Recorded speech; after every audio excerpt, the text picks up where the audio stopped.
Hi, I'm Llivstra. I'm an artist, but lately I have fallen down the VTuber rabbit hole and can't seem to climb out. So I have already been studying this topic for about 3 months, watching different tutorials and experimenting a lot. So today I thought, why not to make another VTuber and drag you all along for the ride?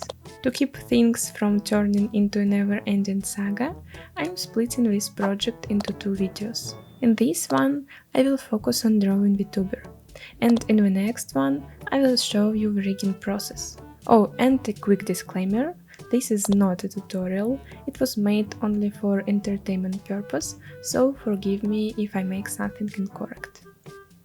For those of you who might not know what VTuber is, let me explain. VTuber is a virtual avatar that captures your movements, like your head tilts, eye blinks, mouth movements, and so on. It's like your digital twin but cooler. People on platforms like Twitch use them to express emotions without showing their real faces. Creating a VTuber is a detailed process that can take from a few days to several months, depending on the complexity of the design. The process has 2 main stages. The first one is drawing a model, in Clip Studio for example. And here the twist. You need to make a ton of layers, like every single detail gets its own layer. Scary? Yes. And the second one is rigging. This is where you bring it to life. Usually in a program like Live2D. You animate your static artwork so it looks 3D and can't move around. It sounds simple, but trust me, once you dive in, it's a whole other story. Anyway, enough talk, let's get started before I scare you off. Well, first things first, I had come up with an idea for what my VTuber would look like. Initially, I thought, hey, why not to make a VTuber of one of my OC from my webcomic that I occasionally post? Brilliant, right? The plan was to use this girl.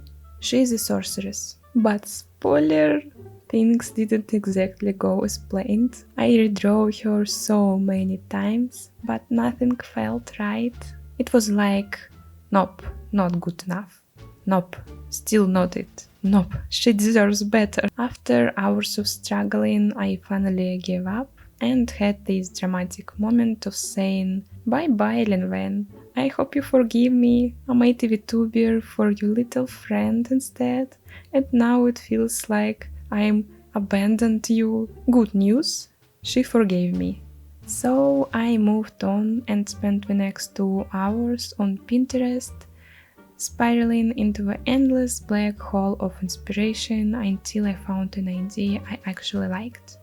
I have a confession, I'm absolutely obsessed with elves. Long ears, magic vibes, light dresses, yes, and so of course I decided to make an elf VTuber. Here you can see some of my experiments with her hair and outfit. I changed my mind a million times before landing on this sketch. The thing I'm most excited about is her ears. I'm planning to animate them so they twitch, because why not? It looks so adorable in my head, and I'm crossing all my fingers that it turns out just as cute in reality. If not, well, at least I tried. Okay.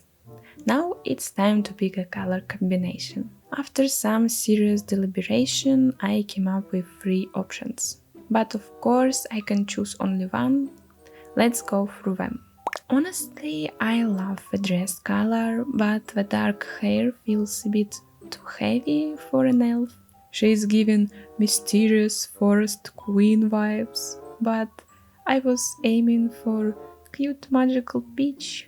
This combo is nice, but it reminds me way too much of Bloom from Wings.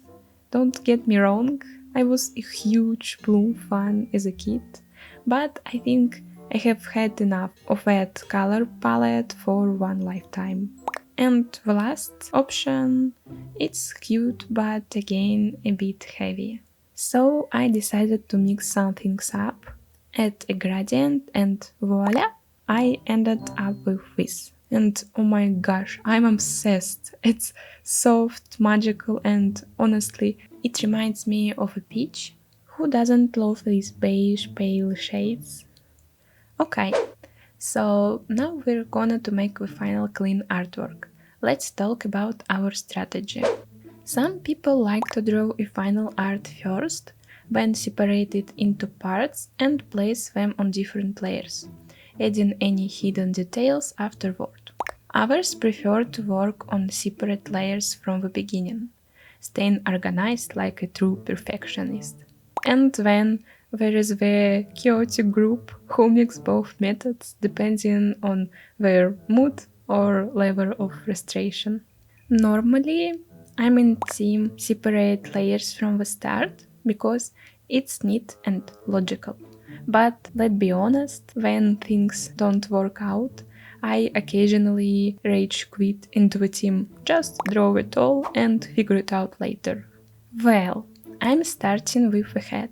I want to draw hidden part of head too, because I have a little small dream to make her bold and watch how she will move. Sounds crazy. Anyway, here I draw initial line art and base color. Now a little tip. If your drawing app has this option, use color labels to stay organized. Trust me, it's a lifesaver. I'm used to setting up a red color group for big body parts like the head, torso, arms, hair and legs. Then within each group I make smaller folders. For example, in the big head folder, which is red, I have an orange folder for eyes, and inside that I create yellow folder for the right eye and left eye.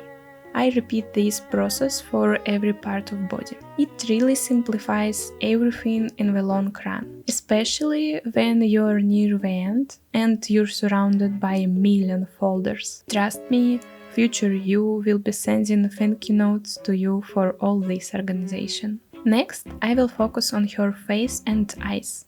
So, I will leave you here for a bit, just to behold on the speed paint. It's so relaxing to watch.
Hey, wake up!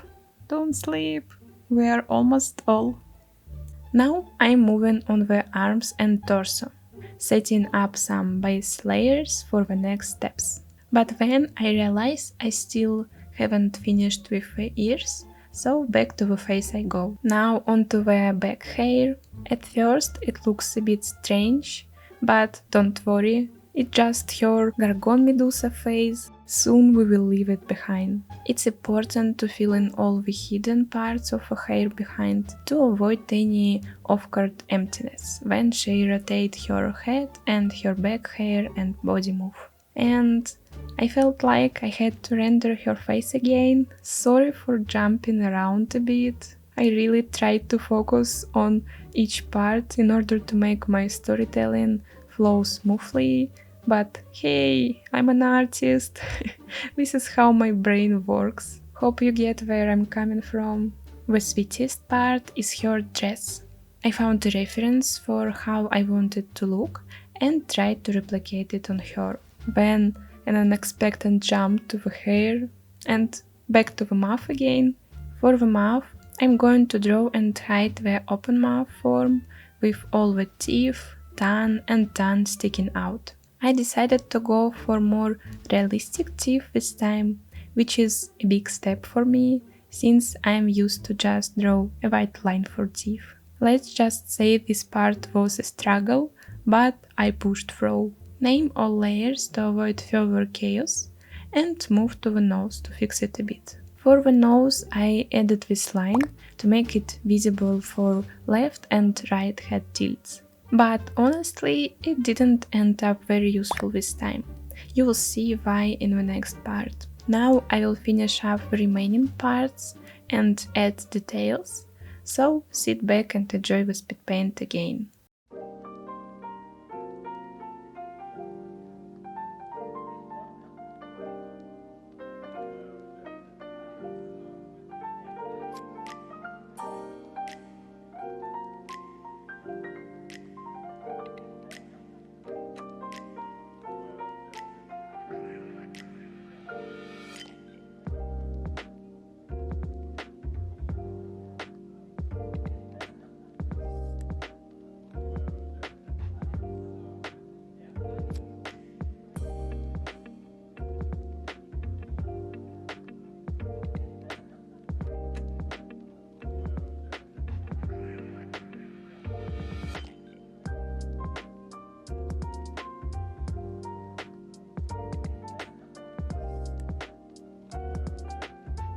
So here's my final result. I finished all the tiny details of camera because honestly I was just chilling and editing little decoration, bows and other cute stuff day by day.